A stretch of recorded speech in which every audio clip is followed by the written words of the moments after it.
주님만 모시고 살아가는 우리 행복한 안식처가 되는 우리 교회가 되길 간절히 소원합니다.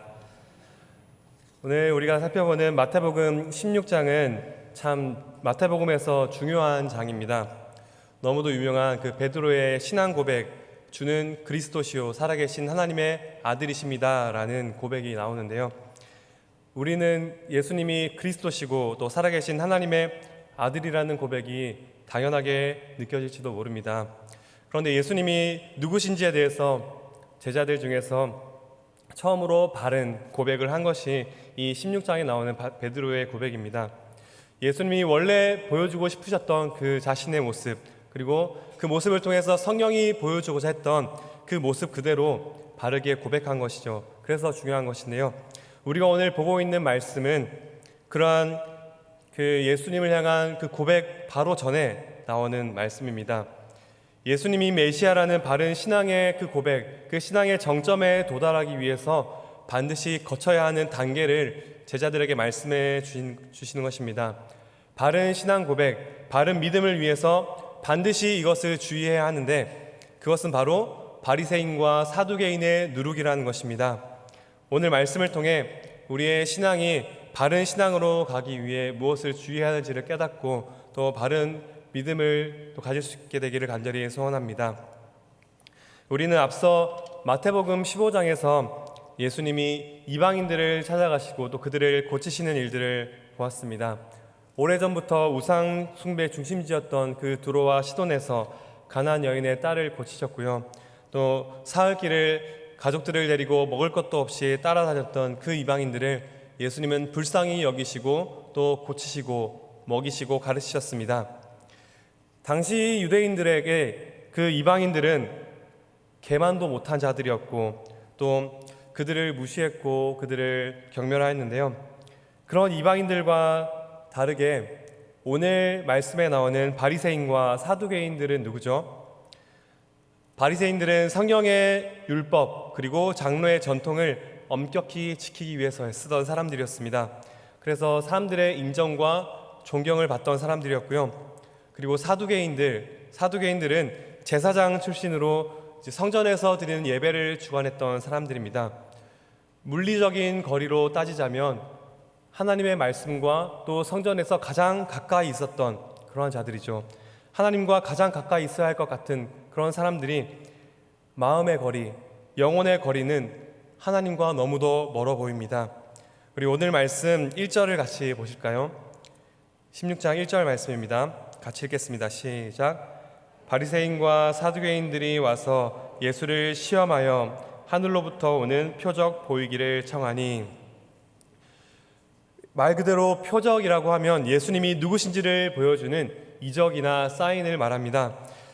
정말 예수님이 누구신지를 알고 싶어서 표적을 구하는 것은 죄가 아니죠. 그런데 그들은 이미 충분한 증거를 보았습니다. 그들이 표적을 구하는 의도를 오늘 말씀은 분명히 말하는데요. 예수님을 시험하기 위해서였습니다. 여기서 시험하기 위해서, 시험이라는 단어에 쓰인 단어가 사단이 광야에서 예수님을 시험했다라고 할 때 쓰인 단어와 똑같은 단어입니다. 그들은 예수님을 알고 그리고 예수님을 믿고 싶어서가 아니라 광야에서 사탄이 그랬던 것처럼 예수님을 시험하기 위해서 표적을 구한 것입니다. 지금까지 예수님을 통해 보여주신 그 하나님의 뜻과 목적에 근본적으로 대적하고 있는 것이죠. 하나님과 거리가 조금 벌어진 정도가 아니라 정면으로 대적하고 있는 것입니다. 그래서 예수님이 4절에서 그들을 향해 악하고 음란한 세대다라고 말하는 것이죠. 말씀과 성전에 가장 가까웠던 그 사람들이 왜 그랬을까요? 예수님께서 지금껏 보여주신 사역이 자신들의 마음에 들지 않았기 때문이죠. 그들은 예수님께 하늘로부터 오는 표적을 달라고 요청합니다. 지금까지 보여주신 표적이 그저 땅에 속한 것이다. 조금 더 고귀한 하나님의 표적을 보여달라라는 것이죠. 이것은 예수님을 비꼬는 것입니다. 지금껏 보여주셨던 예수님의 모습들, 약하고 병든 자들, 절망 속에서 신음하던 자들, 손가락질 받으며 소외되었던 자들의 친구가 되시고 또 그들의 눈물을 닦아주신 그 예수님의 사역이 그저 땅에 속한 것이라 라고 비꼬는 것이죠. 뭔가 조금 더 고차원적이고 수준 높은 것을 기대하는 것처럼 말합니다. 자신들은 배가 고프지 않았고 자신들은 아프지 않았기 때문이죠. 그런 유대인들의 요구에 예수님은 정말 중요한 표적을 분별하지 못하는 그들의 무감각함을 지적하시는데요. 이미 충분한 표적을 너에게 보여줬다라고 말씀하시는 것입니다. 우리 오늘 말씀 4절을 같이 보실까요? 4절을 같이 읽겠습니다. 시작. 악하고 음란한 세대가 표적을 구하나 표적 밖에는 보여줄 표적이 없느니라 하시고 그들을 떠나가시니라. 요나 당시에 유대인들이 생각하기에 그렇게 악하고 미개했던 그 이방 나라였던 니느웨, 그 니느웨도 요나의 메시지에 회개했습니다. 그 악한 니느웨 사람들이 회개하는 데 있어서 요나의 메시지면 충분했습니다.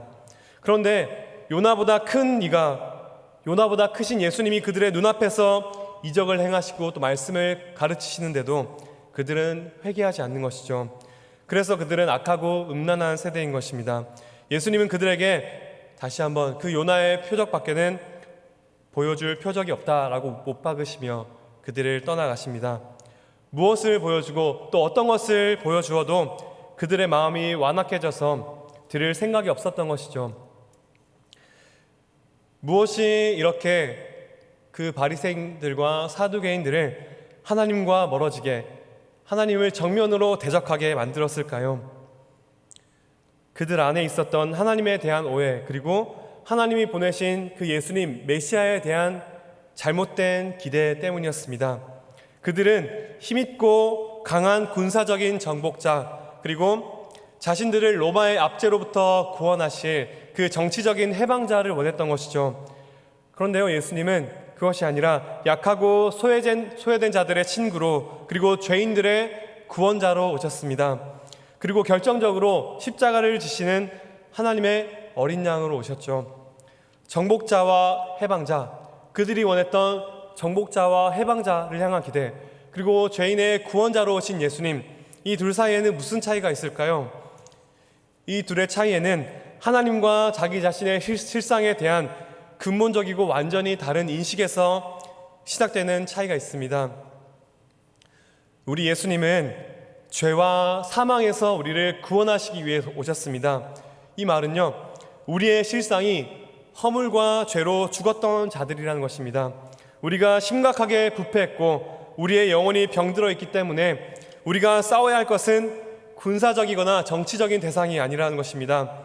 우리가 싸울 대상은 영적인 대상이며 우리 안에 있는 부패한 죄성입니다. 하나님이 보내신 메시아가 죄인의 구원자로 오신다는 이 고백은 이러한 우리의 죄인된 실상을 철저하게 인정하는 것입니다. 반면에 예수님을 정치적인 해방자, 그런 군사적인 정복자로 기대하는 그런 마음에는 내가 죄인이라는 자기 고백이 없습니다. 나는 잘못이 없고 우리는 지금 억울하게 압제를 당하고 있을 뿐입니다.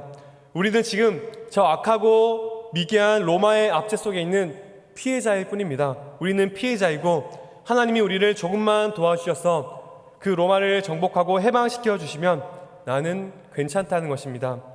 하나님이 조금만 도와주셔서 이 형편에서 벗어나게 해주시면 우리의 노력으로 하나님을 기쁘시게 해드릴 수 있다라는 그런 생각인 것이죠.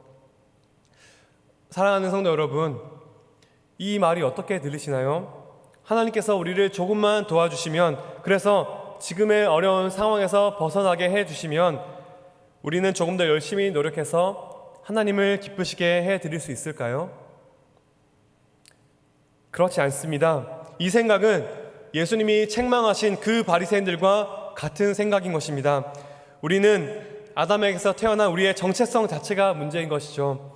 우리의 본성 자체가 심각하게 타락했고 만물보다 심히 부패하였기에 예수님의 은혜로 그 죄의 구렁텅이에서 건져주시지 않으시면 우리는 아무런 소망이 없습니다. 그렇게 고백하십니까? 우리의 정체성 자체가 문제인 것입니다. 이에 대해서 마이클 리브스는 그리스도 우리의 생명이라는 책에서 이렇게 말하는데요. 한번 들어보시죠. 우리가 처한 공경은 우리가 충분히 선하지 못하기 때문에 약간의 용서와 도움이 필요한 정도가 아니다. 문제는 그렇게 간단하지 않다. 아담에게서 태어난 우리의 정체성 자체가 문제다. 우리가 열심히 노력하거나 어떠한 신적 도움을 얻는 것으로는 아무런 소용이 없다. 아담의 옛사람을 벗고 새 사람으로 거듭나고 새로운 피조물이 되는 것 외에 다른 길은 없다. 우리의 실상은요, 이처럼 열심히 노력하고 애쓰거나 하나님께 약간의 도움을 얻는 정도로는 아무런 소망이 없는 그런 죄인들입니다. 그런 죄인을 사랑하셔서 자기 아들을 아끼지 않으시고 내어주시는 그 하나님의 은혜가 없이는 정말 아무런 가망이 없는, 살아갈 수가 없는 그런 자들입니다.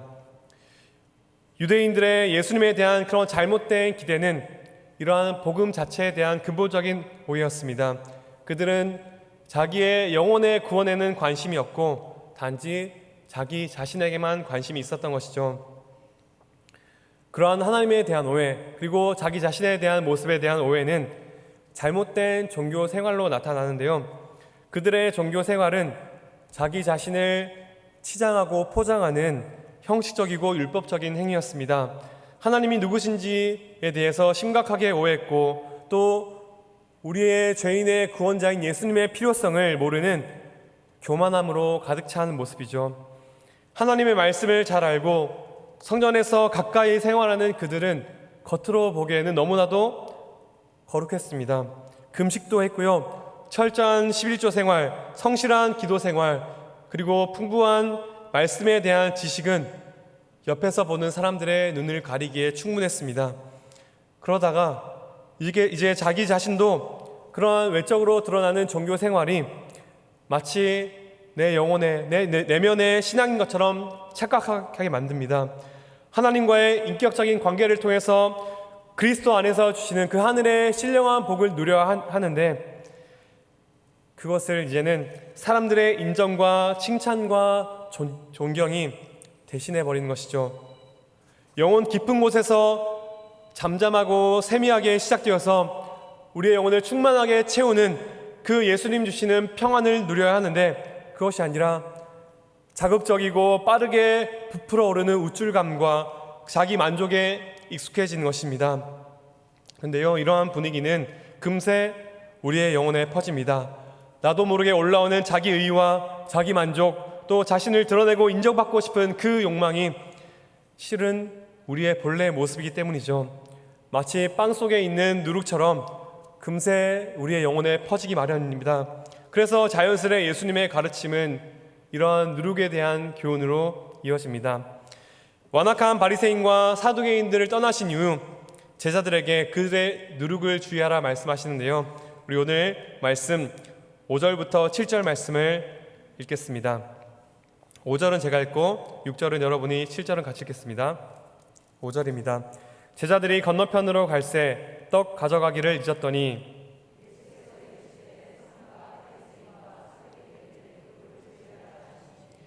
제자들이 서로 논의하여 이르되 우리가 떡을 가져오지 아니하였도다 하거늘. 완악한 바리새인들까지는 아니지만 제자들도 아직은 깨닫지 못하고 있습니다. 떡을 가져가지 않았던 것이죠. 떡을 가져가지 않아서, 식량을 챙기지 않아서 걱정하고 있는데 예수님이 누룩을 주의하라 말씀하시니 또 떡을 가져오지 않았다는 그 자신들의 염려에 모든 생각이 집중되는 것이죠. 사실은 이게 또 우리의 모습이죠. 그런데 예수님은요, 완악한 바리새인과 서기관들은 떠나셨지만 제자들은, 깨닫지 못하는 제자들을 계속해서 가르치시고 깨달을 수 있도록 기다려 주십니다.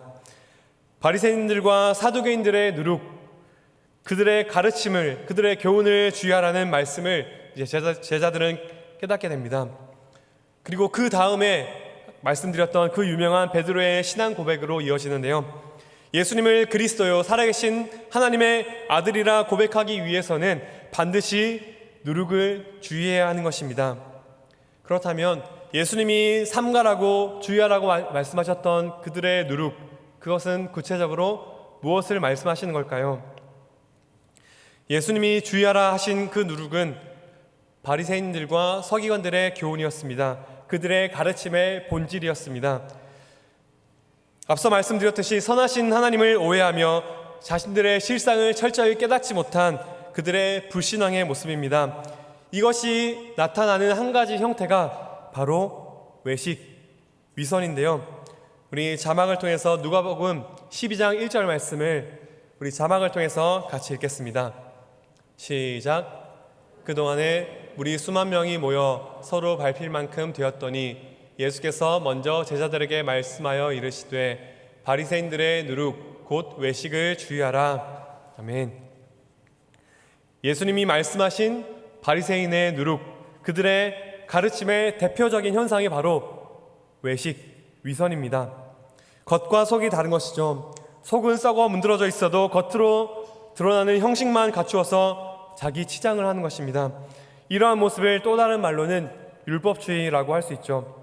위선, 외식, 율법주의, 형식주의, 이 모든 것이 결국은 하나님을 오해한 결과이고 또 구원자인 예수님의 필요성을 인정하지 않는 교만인 것이죠. 결국 내가 인생의 주인이 되고 내가 왕이 되려는 교만함이고 또 모든 사람들의 공통된 죄의 본성이 바로 이것입니다.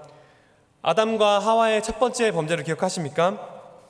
선악과를 따먹었던 그들의 범죄, 하나님과 같이 되고자 해서 선악과를 따먹은 것이죠. 내가 왕이 되려고 한 것입니다. 모든 범죄한 인간들, 죄인으로 태어난 모든 사람들의 공통된 죄성, 바로 스스로를 왕으로 믿는 것이죠. 내가 왕이 되려는 이 교만함, 모든 사람들의 싸움이 내가 왕이다, 내가 주도권을 차지하겠다, 모든 대인 관계에서 또 국제 관계에서는 물론이고요, 심지어는 가장 가깝다고 하는 연인 사이에서도 주도권을 잡기 위해서 밀당을 합니다. 부부 사이에서도 서로 왕이 되고자 자존심 싸움을 하지 않으시나요? 항상 우리의 긴장과 싸움은 누가 왕이냐 하는 우리의 자존심과 연결되어 있지 않습니까? 제가 신대원 가기 전에 직장 생활을 하면서 가장 힘든 것 중에 하나가 회식이었습니다. 술은 안 마시면서 술 마시는 사람들과 같이 있으면은 그 사람들은 했던 얘기 또 하고 또 하고 듣고 또 듣고 참 힘들었는데요. 그런데 술자리에서 하는 얘기 대부분이 뭔지 아십니까? 야, 저 옆팀에 있는 저 사람, 저 나이가 몇 살이냐? 그런데 왜 나한테 반말하냐? 왜 나한테 인사도 안 하냐? 저 사람은 직급도 낮은데 왜 나를 무시하냐? 잘 들어보면 대부분이요, 이런 자존심 문제이고 인정받지 못한 것에 대한 울분입니다. 모든 사람들의 갈등과 시비의 밑바탕에 대부분이 자존심의 문제이고 또 내가 먼저 대접받지 못한 것에 대한 울분, 그러한 근거 없는 자부심이 우리의 문제인데요. 그런데 이것이 신앙의 영역에서도 나타나는 것입니다. 말씀드렸다시피 바리새인과 사두개인들은 당시 종교 지도자들이었죠. 지금으로 치면 최소 장로님, 목사님 정도 되지 않았을까요?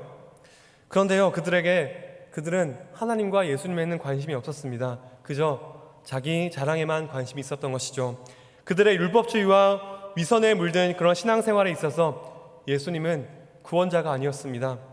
하나님마저도 섬겨야 할 대상이 아니라 단지 자신의 우월감을 나타내고 치장하는 데 필요한 도구에 불과한 것이죠.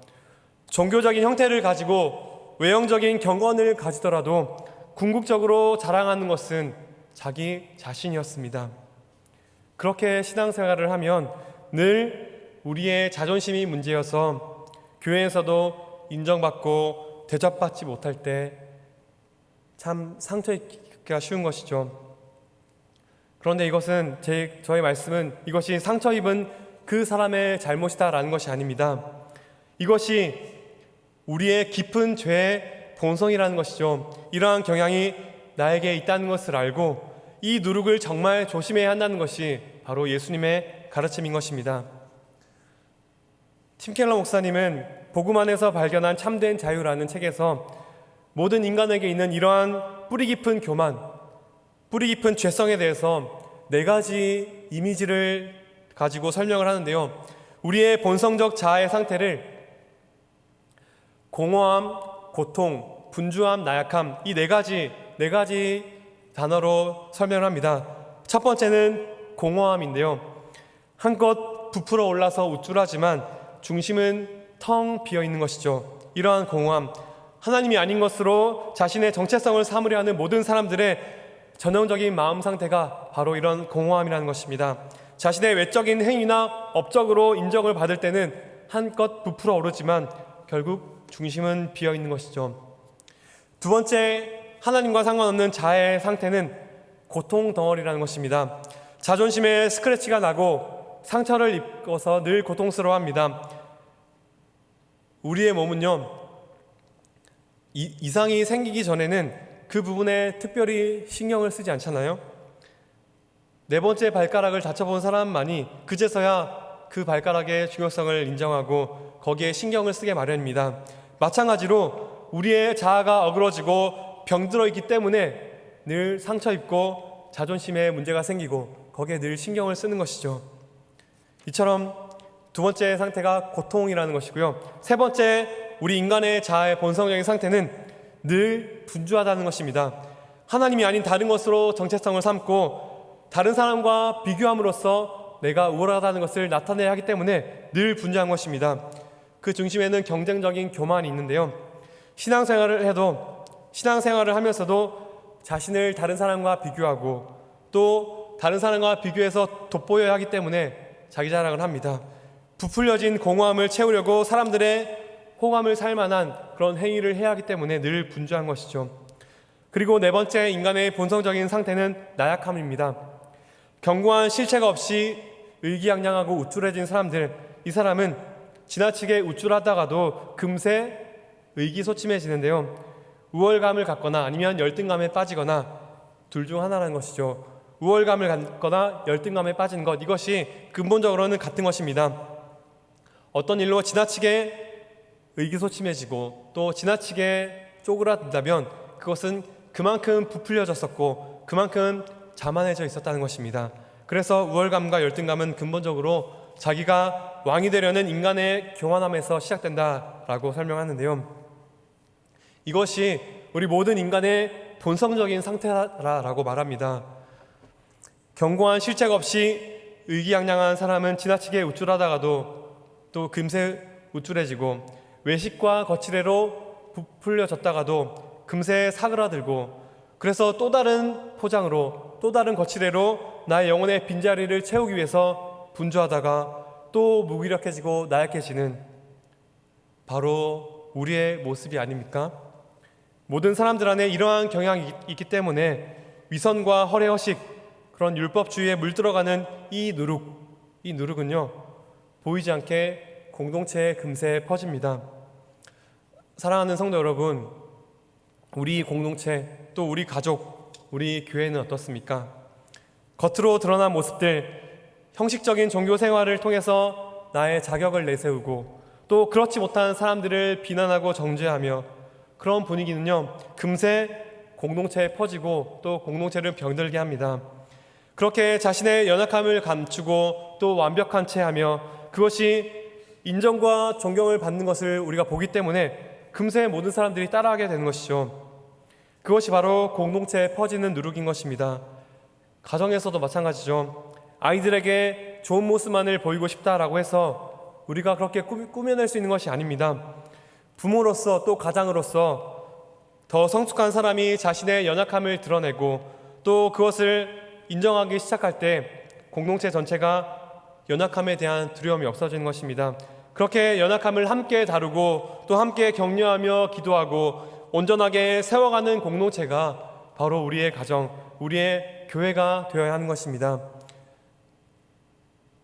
사랑하는 성도 여러분, 우리의 가정, 우리의 교회가 그렇게 연약함을 자랑하며 함께 주님 앞에 엎드리고 또 함께 온전하게 세워져가는 그러한 공동체가 되길 간절히 소원합니다.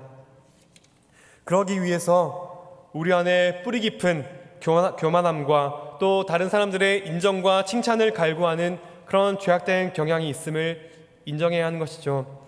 우리는 철저하게 하나님의 도우심을 구해야 하는 자들입니다. 그래서 예수님께서는 제자들에게 이 누룩을 주의하라라고 강조해서 말씀하신 것이죠. 예수님이 구원자시며 하나님의 아들이라는 참된 신앙의 고백으로 가기 위해서는 우리는 끊임없이 이 누룩을 주의해야 하고 우리의 영혼이 병들지 않도록 누룩을 주의해야 하는 것입니다.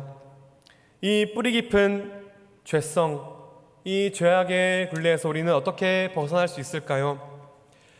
가만 놔두며 자연스럽게 흘러가는 우리의 교만과 우리 자신을 증명하고자 하는 이 어그러진 자아의 모습을 우리는 어떻게 벗어낼 수 있을까요? 우리는 복음 안에서 하나님의 선하심을 계속해서 확인해야 합니다. 그리고 구원이 필요한 우리의 죄악된 실상을 날마다 고백해야 하는 것입니다. 우리는 약간의 도움이 필요한 정도가 아니라 우리의 모든 세포 속에 새겨진 죄인인 옛사람을 벗어버리고 새 사람을 입어야 하는 것입니다. 예수 그리스도를 통해서 이미 우리를 의롭다 하셨고 우리를 의롭다 하신 그 하나님의 사랑을 묵상하며 또 새겨야 하는 것입니다.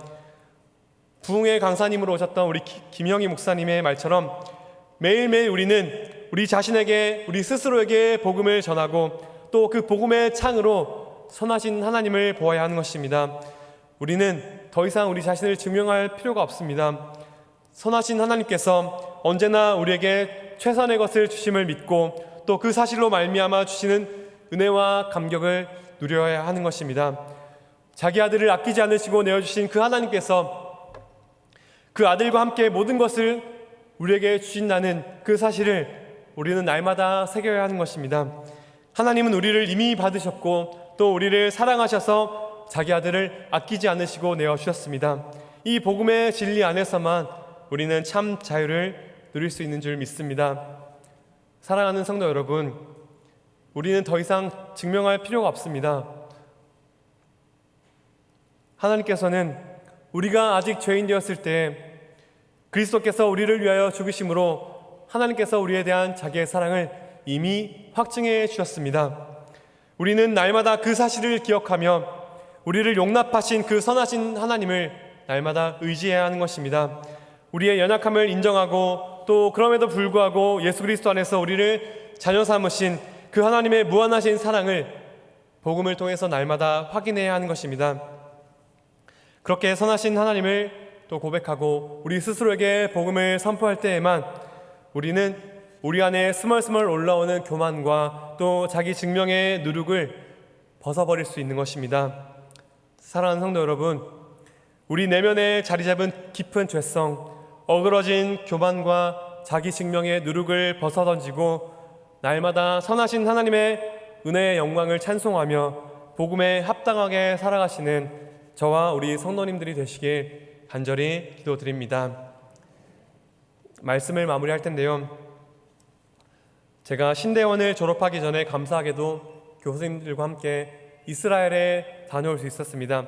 이스라엘을 가면 꼭 빼놓지 않고 가는 코스 중에 하나가 바로 예수님이 십자가를 지고 가셨던 그 길인데요, 십자가를 지고 가셨던 그 길, 비아 돌로로사라고도 하는 그 길인데요, 예수님이 십자가를 지고 가셨던 그 길에 이제 저희들과 같은 많은 관광객들이 오기 때문에 또 그곳에는 많은 상인들이 있는데요, 그 상인들, 예수님의 십자가와 또 그와 관련된 상품들을 파는 그 상인들, 그런데 가이드로 함께 갔었던 그 목사님으로부터 놀라운 이야기를 들었습니다.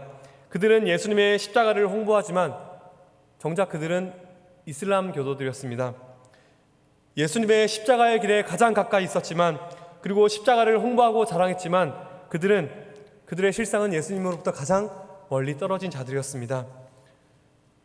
바리새인과 사두개인들, 물리적으로 하나님의 말씀과 성전에서 가장 가까이 있었지만 그들은 하나님으로부터 가장 멀리 있었던 사람들이었습니다. 그들은 선하신 하나님을 전혀 알지 못했고요, 자신의 죄인됨을 전혀 깨닫지 못했습니다. 하나님의 말씀을 가까이 하며 또 이 성전과 물리적으로 가까이 있어도 하나님을 전혀 알지 못할 수 있다는 것입니다. 그래서 우리는 누룩을 주의해야 합니다. 예수님을 구원자로 또 하나님을 우리의 인생의 주인으로 모시는 참된 신앙에 자기 자랑이 설 자리는 없습니다. 복음에 합당하게 살아가는 참 신앙의 모습에 우리의 행위와 겉모습으로 나 자신을 증명하며 우월감을 가지는 것처럼 우리의 죄악된 본성이 드러나는 장면은 없습니다. 사랑하는 성도 여러분, 우리는 더 이상 우리 자신을 증명할 필요가 없습니다. 예수 그리스도께서 우리를 찾아오신 그 크신 사랑과 우리에게 약속하시고 행하신 일이 무엇인지를 날마다 확인하십시오. 허물과 죄로 죽었던 우리를 살리셨고 하나님의 자녀라는 영광스러운 이름을 주셨습니다. 하나님의 자녀로 의의 병기로 하나님의 영광을 드러내며 살도록 우리에게 허락하셨습니다. 그 복음의 진리를 날마다 확인하며 사람 사이에서의 자존심, 또 우리의 영혼을 병들게 하는 위선과 거짓의 누룩을 벗어던지고 우리에게 이미 확증해 주신 그 은혜와 사랑 안에서 날마다 그 은혜와 영광을 찬송하며 살아가는 우리 성도님들이 되시길 간절히 축원드립니다. 기도하겠습니다. 하나님 아버지, 우리 안에 깊이 스며든 죄성, 자존심과 자기 증명을 위한 위선의 누룩이 우리 안에 있음을 고백합니다. 우리의 영혼을 그 깊은 수렁에서 건져 주옵소서. 연약한 중에 우리를 위해 예수 그리스도를 내어주시고 먼저 사랑하신 그 크신 사랑을 확신하고 누리게 하여 주옵소서. 그 선하시고 놀라우신 하나님의 사랑 안에서 참 평안을 누리며 우리의 영혼을 병들게 하는 위선과 거짓의 누룩을 벗어던지고 예수님을 우리의 구원자요 우리의 왕으로 모시며 이미 확증해 주신 은혜의 영광을 찬송하며 살아가는 우리 모든 은평의 권속들 다 되게 하여 주옵소서. 믿고 감사드리며 예수님의 이름으로 기도합니다. 아멘.